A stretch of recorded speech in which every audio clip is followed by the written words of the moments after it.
अगर आप Rajasthan state open के विद्यार्थी तो आज का वीडियो आपके लिए अति महत्वपूर्ण साबित होने वाला है, क्योंकि आज के वीडियो के अंदर हम हिंदी विषय जिसका कोड संख्या 201 है, जिसका पेपर 2022-23 के अंदर आयोजित किया गया, उसका हम पूरा फुल सॉल्यूशन करेंगे। तो इस वीडियो के लास्ट तक जरूर देखें और चैनल पर पहली बार आए चैनल को सब्सक्राइब करें और वीडियो को भी लाइक कमेंट शेयर करना न भूलें। ऐसे और भी जो पुराने पेपर है वो सॉल्वर्ड है और चैनल पर अपलोड है, उसे नहीं देखा तो चैनल पर जाकर के आप ज़रूर देखें। और उसकी जो प्लेलिस्ट है उस प्लेलिस्ट का लिंक भी आई बटन के अंदर दे दिया जाएगा, वहां जाकर के और अन्य जो महत्वपूर्ण प्रश्न या क्वेश्चन बैंक या फिर आप कह सकते हो पुराने प्रश्न पत्र हल के साथ में वहां पर अपलोड है।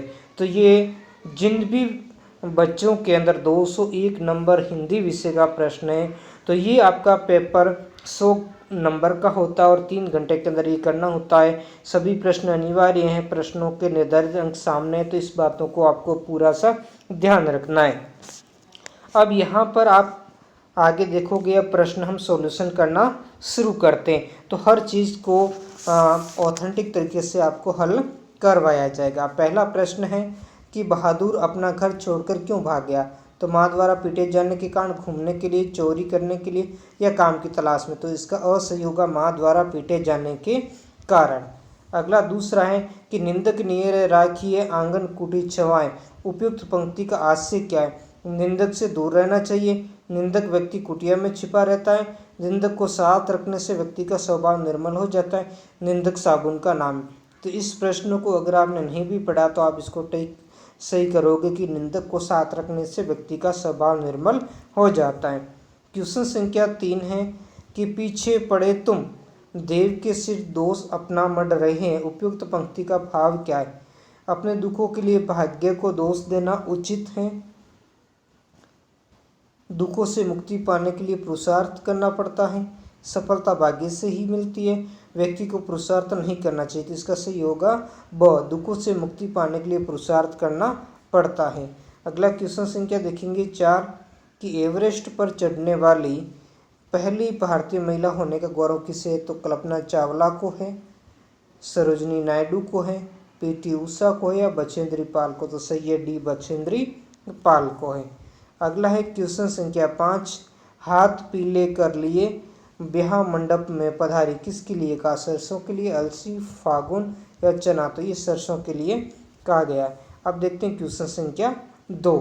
क्वेश्चन संख्या 2 है कि निम्नलिखित प्रश्नों का उत्तर 15 से 20 शब्दों में दीजिए। इसका पहला है रईमन दाबे ना दबे जानत सकल जहान। इस पंक्ति के आधार पर दोहे में क्या दबाए से नहीं दबता है, इसके बारे में लिखना है। तो इसमें आपको लिखना है कि खैर, खून, खांसी, खुशी, बैर, मदपान दबाए से नहीं दबते। अगला क्वेश्चन है दूसरे का दूसरा। सुना है कभी रात के सन्नाटे में अंधेरे से मुंह ढांप किस कदर रोती है नदियाँ। उपयुक्त काव्य की पंक्तियों में कौन सा अलंकार पूछा है? तो इनके अंदर क्या है? मानवीकरण अलंकार है। कौन सा अलंकार है? मानवीकरण का अलंकार। इसका तीसरा है आज़ादी कवि के लिए शब्द है, शिकारी के लिए तीर। उपयुक्त पंक्ति के अनुसार शिकारी और कवि के लिए आज़ादी क्या है? अब ये आपको बताना है। तो यहाँ पर शिकारी के लिए तीर का कमान आज़ादी, यानी कि वो एक उसके लिए क्या है? एक साधन है। उसके लिए जो तीर का कमान शिकारी के लिए तो क्या है?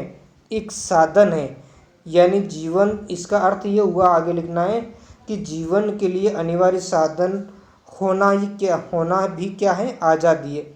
जीवन के लिए अनिवार्य साधन होना भी आज़ादी। जैसे शिकारी के लिए तीर होता तो ही उसकी आज़ादी निहित होती है, नहीं तो उसकी आज़ादी निहित नहीं होती है। दूसरा, आज़ादी कवि के लिए एक शब्द है। तो कवि के लिए आज़ादी का माध्यम उसका शब्द होता, जो क्या उसकी अभिव्यक्ति की स्वतंत्रता को स्पष्ट करता। तो इस तरीके से आपको लिखना है। अगला चौथा है अखबार अर्थात समाचार पत्र के कितने अंग है? किन्हीं 2 का नाम। तो आपको यहाँ पर लिखना 12 अंग है। इसमें 2, मैं आपको सभी अंगों के नाम बताऊंगा, तो उनमें से आप किसी 2 के नाम लिखना। जैसे समाचार है, संपादकीय, फोटो, ग्राफिक्स, विज्ञापन, कार्टून यानी व्यंग्य चित्र, फीचर, लेख यानी विशेष, साक्षात्कार, पत्र, मौसम और बाजार भाव। अगला है इसका 5वां क्या तुमने कभी सुनी है सपनों में चमकती कुल्हाड़ियों के भय से पेड़ों की चित्कार। प्रस्तुत काव्य पंक्ति में कवयित्री हमें क्या प्रेरणा देना चाह रही है? तो कवयित्री हमें प्रेरणा देना चाह रही है कि हम पेड़ों के प्रति संवेदनशील हो और उन्हें कटने से बचाएं। इसे जगह कविता का भाव स्पष्ट। यहाँ पूरे प्रश्न पेपर को आप देखोगे ना कि 2-3 अध्यायों में से ही सबसे ज़्यादा प्रश्न आए हैं। और ये कौन कौन से अध्याय, जैसे जैसे हम आगे बढ़ेंगे आपको पता चल जाएगा। एक तो प्रश्न 5वां उस अध्याय से एक छठे के अंदर इसे जगह इस कविता को सीधा ही लिख दिया गया। इसका भाव पूछा तो इस कविता में कवि ने मनुष्य को आलस्य छोड़ने और समय पर जागने की प्रेरणा दी है। तो ये आपको लिखना। आप देखते हैं क्वेश्चन संख्या 3 है, निम्नलिखित काव्य किस पाठ से लिया गया है? इसमें कवि का नामोल्लेख की करते हुए काव्यांश का भाव, सौंदर्य एवं शिल्प सौंदर्य आपको स्पष्ट करना है। पहला है, करत करत अभ्यास ते जड़मत होत सुजान, रसरी आवत जात वे शिल्प पर पड़त निशान। नैना देत बताए सब ही को हेत अहेत, जैसे निर्मल आर सी भली बुरी कई देत। तो इसमें आपको सबसे पहले तो पूछा है कि काव्यांश किस पाठ से लिया गया, तो आपको लिखना पाठ 2 दोहे नाम है।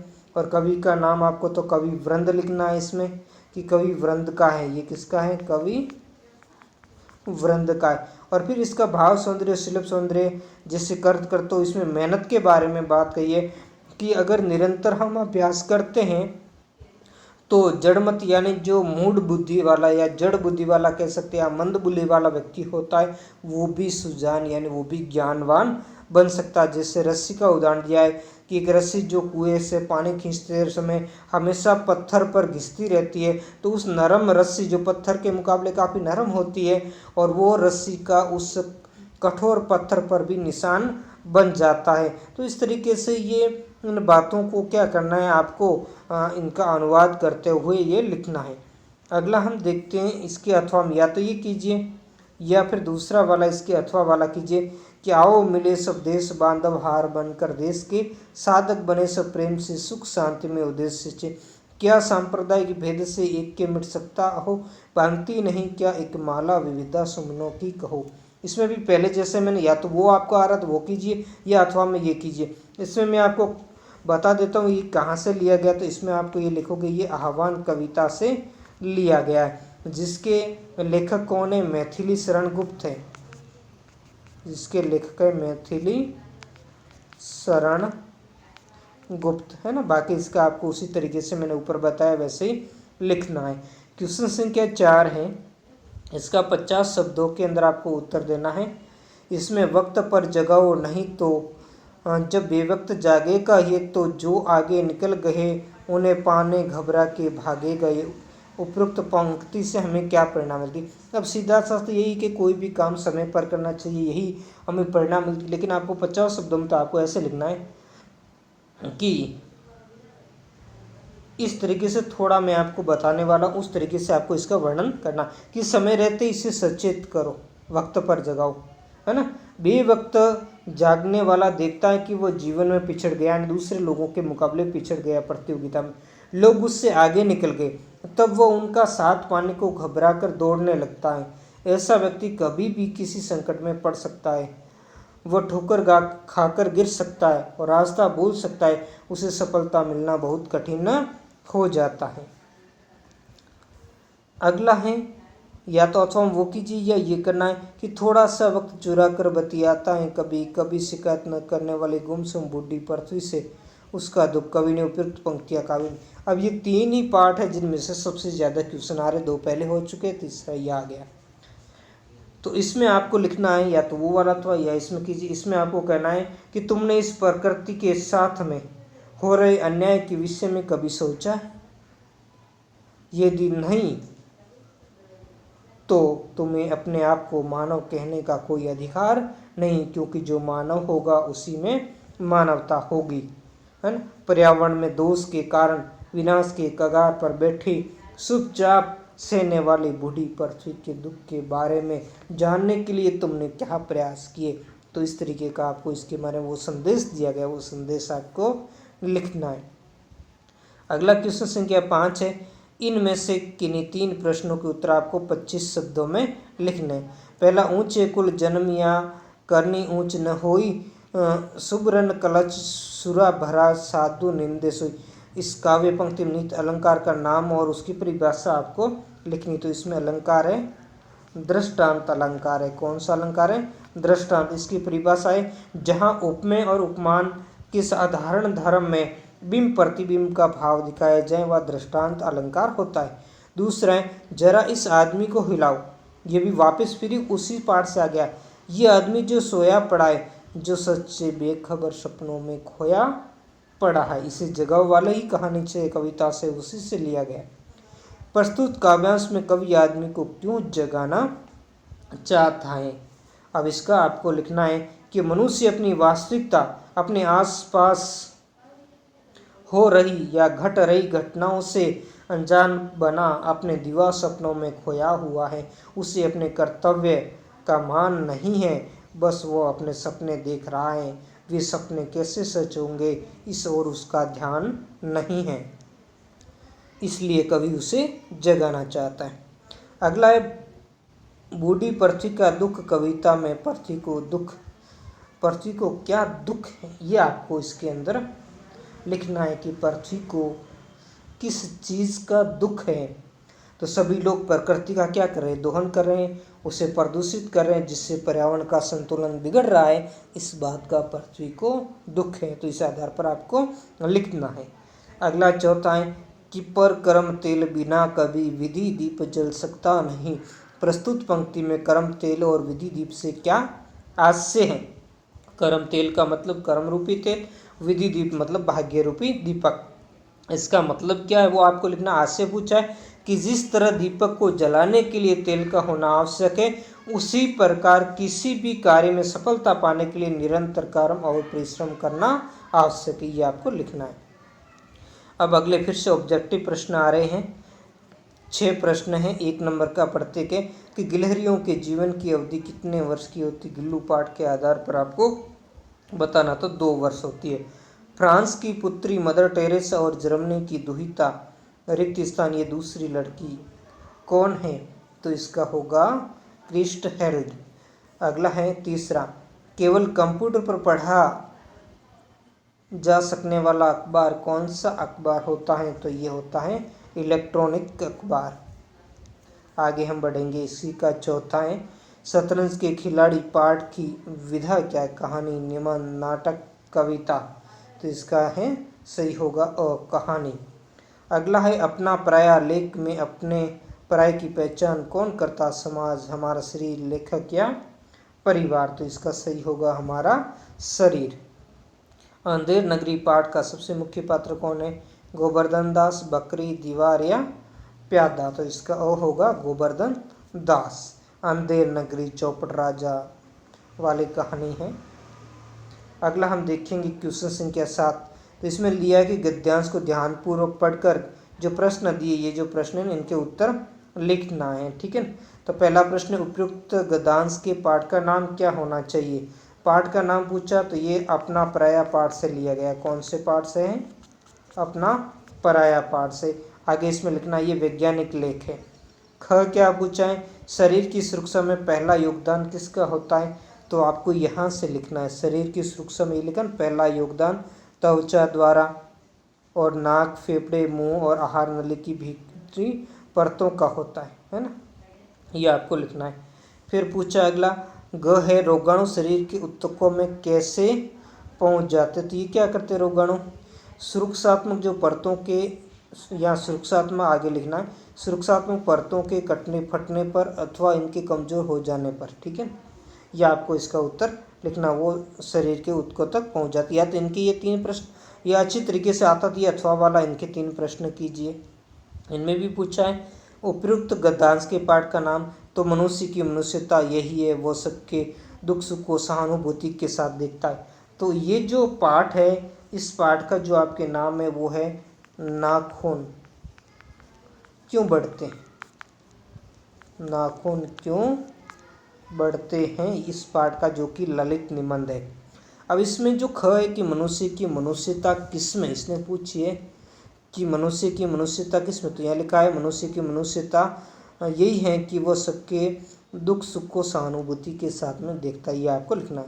इसका ग है कि लेखक को आश्चर्य किस बात पर हुआ, लेखक को आश्चर्य किस पर हुआ, नाखून बढ़ने पर, तो ये वाला आपको लिखना है। अगला जो हम देखेंगे कि निम्नलिखित प्रश्नों के उत्तर संक्षेप में आपको लिखने हैं, यानी छोटे प्रश्न कि ये भी 1 नंबर के, बहादुर के नेकर की जेब से क्या निकला, तो इसमें से क्या निकला उसमें आपको लिखना है गोलियां, पुराने ताश की गड्डी, खूबसूरत पत्थर, ब्लेड और कागज की नाव। दूसरा, महादेवी वर्मा ने गिलहरी के बच्चे का क्या नाम रखा, तो इसका नाम था गिल्लू। अगला, कल्पना चावला का जन्म करनाल हरियाणा के अंदर। अखबार में कार्टून क्यों छापे जाते हैं, लोगों की मनोरंजन के लिए। सार लेखन क्या होता है, तो इसमें आपको लिखना विस्तार से कही गई बात को कम शब्दों में व्यक्त करना सार लेखन कहलाता है। अगला है क्रिस्ट हेल्ड कहाँ काम करते थे, इसमें आपको लिखना रॉबर्ट नर्सिंग होम में परिचारिका के रूप में।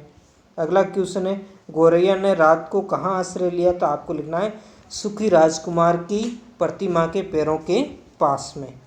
अगला जो क्वेश्चन संख्या है 9, निम्नलिखित प्रश्नों के जो उत्तर लगभग आपको कितने शब्दों में लिखना है, वो आपको 20 शब्दों के अंदर बात की। अंधेर नगरी नाटक में गोवर्धन दास को फांसी पर क्यों लटकाया गया था, तो इसमें आपको लिखना है कि कोतवाल को फांसी देने के लिए जो फंदा बनाया गया था वो बहुत बड़ा था, जो गोवर्धन दास की गर्दन के समान माप का था, इसलिए उसको फांसी पर चढ़ाया जा रहा था। अगला है हमारे शरीर में जीभ क्या क्या कार्य करती, तो इसमें लिखना है जीभ से हमें पदार्थ के स्वाद यानी मीठे, नमकीन, कड़वे आदि होने का बोध होता है। अगला, वाजिद अली शाह के बंदी बनाए जाने पर मीर मिर्जा के साथ लखनऊ की जनता की क्या प्रतिक्रिया थी, तो इसके अंदर आपको लिखना कि वे अपने आराम की ज़िंदगी के दायरे में जी रहे थे, उन्हें किसी से कोई मतलब नहीं था, उन्हें अंग्रेज़ों से भी कोई मतलब नहीं था और नहीं वे अंग्रेज़ों के हितैषी थे। अगला, अनौपचारिक पत्रों के प्रकार लिखना है, तो आपको इसमें लिखना व्यावसायिक पत्र, आधिकारिक पत्र, आवेदन पत्र, समाचार पत्रों के संपादक पत्र, शिकायती पत्र, शुभकामना पत्र, निमंत्रण पत्र, बधाई पत्र आदि ऐसे इसमें प्रकार लिखने हैं। अब यहाँ पर क्वेश्चन संख्या 10, ये बड़े क्वेश्चन है, 40 समझो। ये अंधेर नगरी नाटक में राजा ने समय को फांसी पर चढ़ने का क्यों निर्णय किया, तो इसमें भी आपको लिखना कि उसमें जब वो गोवर्धन दास और उसका गुरु वो उन्होंने एक स्कीम बनाई और कहा कि दोनों ही दौड़ दौड़ के, ये कहेगा मैं लटकूंगा फंदे और वो कह रहा मैं लटकूंगा।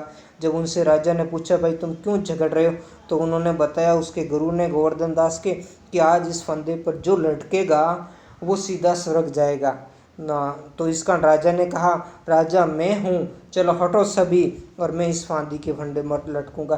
क्यों, क्योंकि राजा सीधा स्वर्ग जाना चाहता था। क्या चाहता था, सीधा स्वर्ग जाना चाहता था, इसलिए राजा उस फांसी के फंदे पर क्या कर गया, लटक गया। या ऐसे कह सकते हो, मैं आपको थोड़ा और बताऊं, राजा ये सुनकर कि इस शुभ घड़ी में फांसी पर चढ़ने वाला सीधा स्वर्ग या वैकुंठ जाएगा, तो राजा ने बाकी को कहा हटो, सबसे पहले मैं जाऊंगा, है ना। इस तरीके से थोड़ा विस्तार से लिखना 40 शब्दों। शरीर में प्रतिपिंड कब और कैसे, प्रतिपिंड का मतलब जो एंटीबॉडी होते हैं हमारे शरीर के अंदर, जब कोई शरीर को कोई रोग से घेर लेता है या शरीर के अंदर कोई विष यानी जिससे हम टॉक्सिक कहते हैं या विषाणुओं की संख्या बढ़ जाती है, तो उनसे लड़ने के लिए, उनसे टक्कर लेने के लिए शरीर के अंदर कुछ रासायनिक अणु काम करते हैं, उन्हें प्रतिपिंड या एंटीबॉडी कहते हैं, ठीक है। तो इनके बारे में आपको लिखना है 40 शब्दों में। मनुष्य द्वारा पशुता को दबाने के लिए क्या क्या प्रयास किए गए, तो इसमें उसके प्रयासों को लिखना है। निम्न के प्रमुख अंगों का आपको क्या करना है, परिचय देना है। अगला है क्वेश्चन संख्या 11 कि इसमें आपको थोड़ा सा मैं इसको ऊपर कर लेता हूँ कि अपठित गद्यांश, हाँ चलो इसको पढ़ करके नीचे दिए प्रश्नों के उत्तर तो बहुत ईजी है। इसके अंदर जो गद्यांश को पढ़ना है और इस प्रश्नों को लिखना है, यानी जो प्रश्न दिए गए ना ये 5 प्रश्न, इसके उत्तर इसी गद्यांश के अंदर है। पहला है लोगों ने किससे धोखे की दुकान समझकर, यहाँ लिखा है धर्म को, तो इसमें आएगा धर्म, लोगों ने किसको, धर्म को।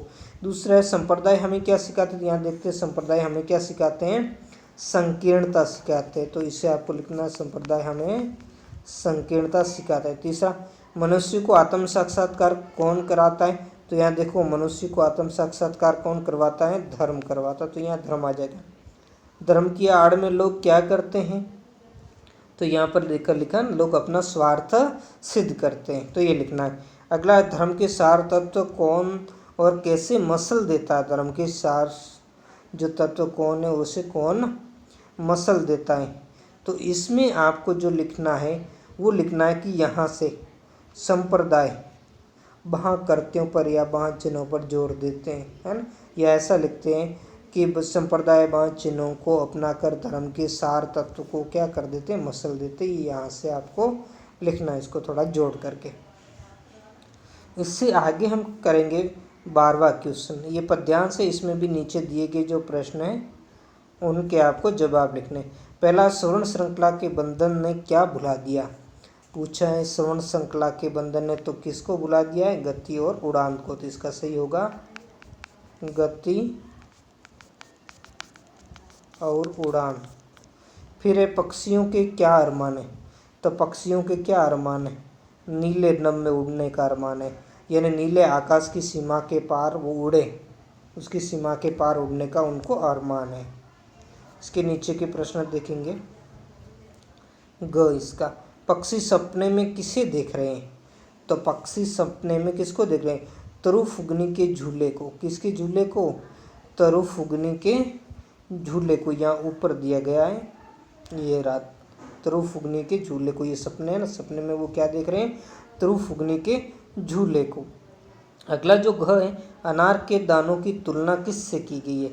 तो यहाँ पर है ना अनार के दानों की, ये अनार के दाने तो किससे की गई है? तारक से की गई है। अंतिम है कि सोच कैसी है? तो सोच यहाँ शब्द आया है, कैसी है?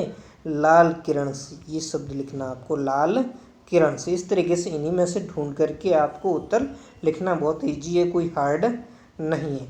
अब 13वां है, इस गद्यांश को पढ़कर इसका सार 1/3 शब्दों में आपको लिखना है, यानी इसका संक्षेपण करना है। ठीक है, तो ये आप कर दोगे।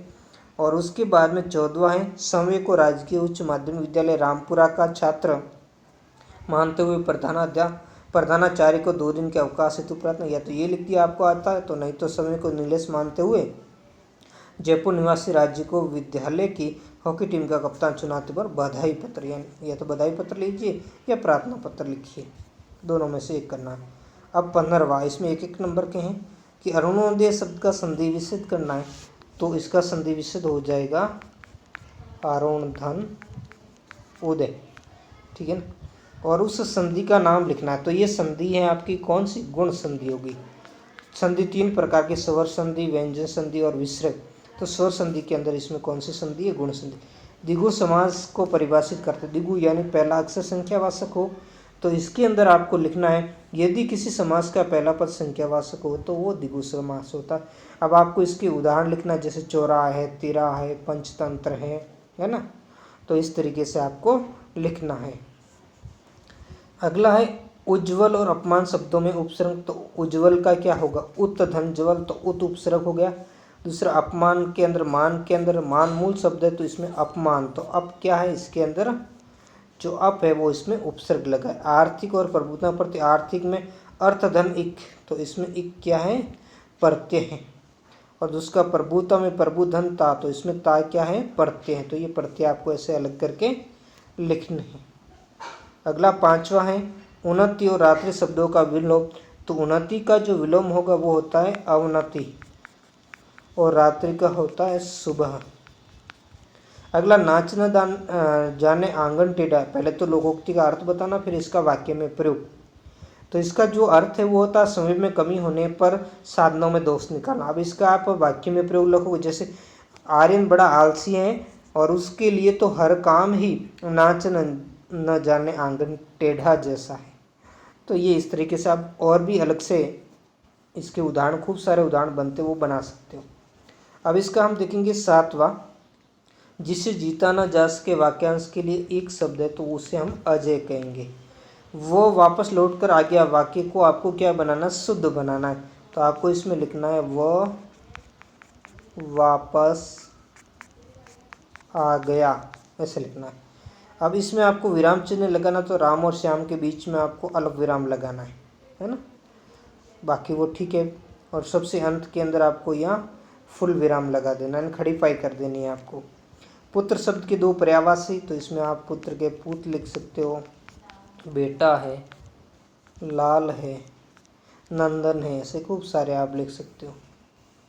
और फिर अंतिम आपका जो प्रश्न है वो किसी एक विषय पर, ये 4 विषय दिए, एक विषय पर 300 शब्दों में निम्न लिखना। चाहे तो आप मेरा प्रिय शिक्षक, मोबाइल का छात्रों पर दुष्प्रभाव, ये सबसे प्रिय हो गया प्रश्न, काफ़ी सालों से आ रहा है। और कोरोना महामारी विश्व, और ये तो अभी नया जो लेटेस्ट है, और मेरे शिक्षक भी ये पहले से आ रहा है, राजस्थान के पर्व एवं उत्सव। तो इसमें से जो भी आपको अच्छी तरीके से आ रहा है वो आप लिखिए।